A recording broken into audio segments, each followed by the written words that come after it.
நீங்கள் எத்தனையோ விருது பார்த்துருப்பீங்க. ஆனால் முதல் முறையாக ஒரு சாரதிக்கு இப்படி ஒரு கௌரவமான அந்தஸ்தான ஒரு விருதுங்க. இந்த ரெட் டாக்ஸி நிறுவனம் தன்னோட நீண்ட காலமாக பணியாற்ற ஓட்டுநர்களை கௌரவித்துங்க டாக்ஸி ஓட்டுநர்களுக்கான ஒரு பிரத்யேக காணொலி வெளியிட்டதுங்க. கோயம்புத்தூர் தலைமையிட கொண்டு செயல்பெற்ற பிரபல கால் டாக்ஸி நிறுவனமான ரெட் டாக்ஸி கடந்த 10 அக்டோபர் 2025 அன்னைக்குங்க வெள்ளிக்கிழமை கோவையில் ஒரு பிரபல ஹோட்டலில் 8 ஆண்டுகளுக்கு மேலாக தன் நிறுவனத்தில் பணியாற்றிய ஒரு ஓட்டுநர்களுக்கு கௌரவிக்கும் விழாவை மிக சிறப்பாக நடத்தியதுங்க. அதுக்காக தான் நம்மளையும் கூப்பிட்டுருந்தாங்க. அதுக்கப்புறம் இந்த விழாவில் பார்த்திங்கன்னா ரெட் டாக்ஸி நிர்வாக இயக்குனர், மேலாளர்கள், அதுக்கப்புறம் ஊடக பிரதிநிதிகள் மற்றும் ஓட்டுநர்கள் அனைவரும் கலந்து கொண்டு நிகழ்ச்சியை சிறப்பான முறையில் முன்னெடுத்தினருங்க.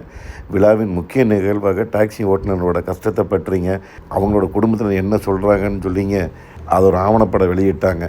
அதுக்கப்புறம் டாக்ஸி ஓட்டுநர்கள் தங்கள் வாழ்வில் தினசரி சந்திக்கும் சவால்கள் மற்றும் சிரமங்களை பற்றி அது ஒரு காணொலி பிரத்யேகமாக வெளியிட்டாங்க. அதுக்கப்புறம் இந்த உணர்ச்சி பூர்வமான இந்த காணொலி ஓட்டுநர் மத்தியில் மிகுந்த வரவேற்பை பெற்றதுங்க. இந்த காணொலி பற்றி தங்களோட கருத்துக்கள் ஓட்டுநர் மிகுந்த மகிழ்ச்சியுடன் பகிர்ந்துக்கிட்டாங்க. அப்புறம் ஒவ்வொருத்தரும் மேடைக்கு வரவழைக்கப்பட்டுங்க டிரைவர்களுக்கு பாராட்டு சான்றிதழ்களும் சிறப்பு விருதுகளும் கொடுத்தாங்க. இந்த விழாவோட இறுதியில் ரெட் டாக்ஸி நிறுவனம் சார்பாக நன்றி உரை வழங்கப்பட்டு கலந்து கொண்ட அனைவருக்கும் மதிய உணவு வழங்கப்பட்டதுங்க. இந்த விழாவுடைய ஊழியர் உறவினரை தாண்டிய டாக்ஸி ஓட்டுநர்களின் உழைப்பை இந்த உலகிற்கு பிரதிபலிக்கும் ஒரு சிறப்பு நிகழ்வாக அமைந்ததுங்க.